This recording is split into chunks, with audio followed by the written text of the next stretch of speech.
Hey, what's going on, ladies and gents? This is HoloFi, and welcome to my guide for the Easter egg on the custom map Saburra made by Logical and Rep.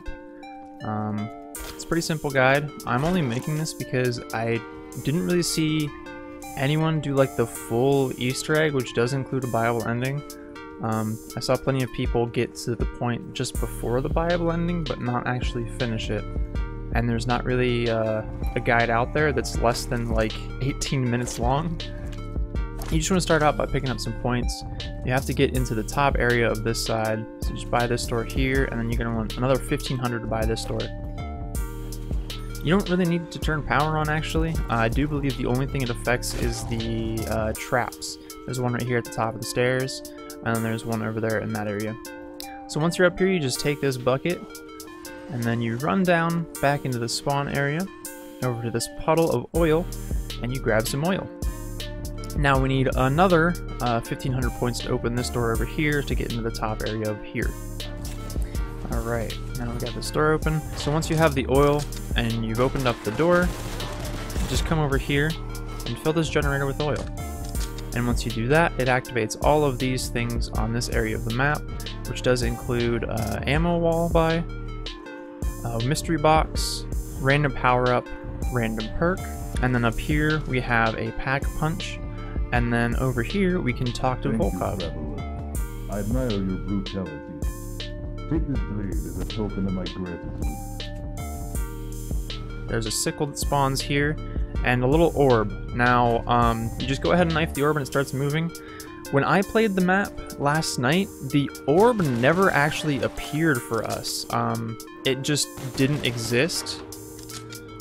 But we could still do the Easter egg, so if that does happen to you and the orb doesn't appear, just knife it up there. It will come down here, you will be able to fill souls with it. And I would recommend just using the scythe that you picked up for this. And once this soul box is done, you knife it and it moves to a different area. Alright, and there you see, we filled it up with souls, we knife it, and it starts moving around the map. You don't need to follow it, you just need to go to the next area that it goes to when it moves. So we're going to meet up over here with the orb in the lava area of the map. Go away, please. I don't need you right now. And we're going to collect more souls over here. And again, if for whatever reason like happened to me, the orb does not appear, you just go around and go to the areas where it's supposed to go, and you can still knife it and it should work perfectly fine. It worked for us that way. Like the orb didn't appear over here, and we were still able to fill souls, and then after we figured out we had to knife it, we were able to go over here and fill the souls, even though we never saw the orb and it never visually moved for us. And we are done collecting souls. We just go ahead and give that a little knife, and it should keep moving on. So the third and final location of the orb is right here above this other oil puddle, I guess. This is a difficult map. It's not meant to be easy by any means. He actually says on the map page, and there you can see that range is pretty wide. It hit from all the way over there. Okay, and now you can see that we've finished filling up the souls. Once you stop collecting souls, that's usually just a good indication of when it's either ready to move on or when it's finished.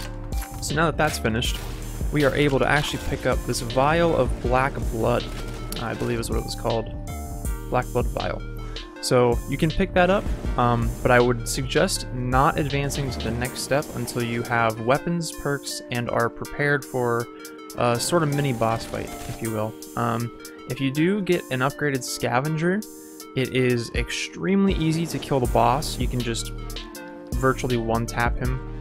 Alright, so I've gotten all the perks. I've tried to roll for the scavenger, but I haven't been able to get it. I'm not pack-a-punch, but I do think I am ready for the boss fight. So let's go ahead and speak to the man again. Go to the capsule on the left. Before you go now. It's pretty hard to hear what he's saying. I don't really know what he's saying.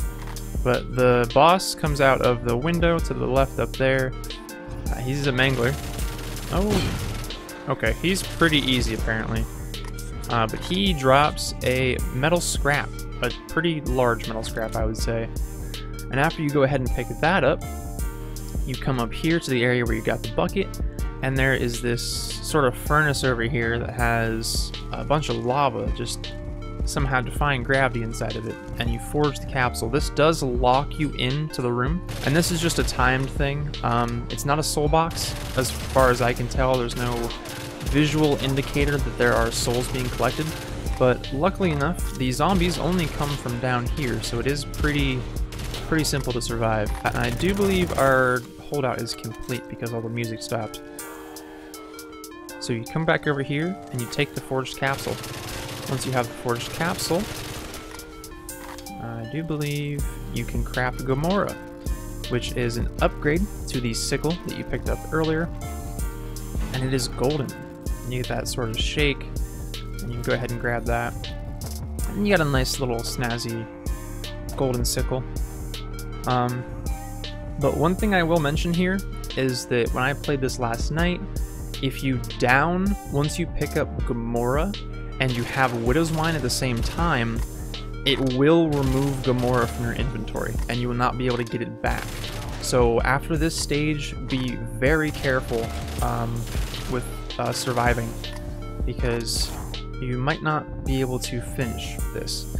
So once you do that, you can come back up here, speak to Volkov again. Beautiful instrument of chaos. Don't cause too much havoc up there. And this hint string here made me believe that there was another step to the Easter egg, even though it seems like it's been completed. A lot of people stopped here because they didn't know, I don't know that that was there, or that you had to keep going on. But the next step is just to get a bunch of kills with Gomorrah. I don't know how many it is, it was a lot. Probably about 50 or something like that. And there you go. That was the sound cue, that little kind of half scream. That means that we have... Okay! That means that we have finished filling up the souls for Gomorrah. So now we can just go ahead over and see that we can purchase the 50,000 point viable ending. And we come up here and we can escape for 50,000 points. There is also a wall buy for a thunder gun here. Actually, I do believe it's free. The thunder gun is 100% free. And it looks like you can take another one even. So you have infinite thunder gun as well, if you want to keep playing the map. But we're going to go ahead and end the game for 50,000 points. So that concludes my guide for Saburra, for the main Easter egg. I hope you enjoyed. Please leave a like if you liked. If you want to see other content by me, you could go ahead and drop a subscribe. It's not required. But that's about it. So I want to thank everyone that watched. Have a good, and as always, peace out. Hope to see you in the next one.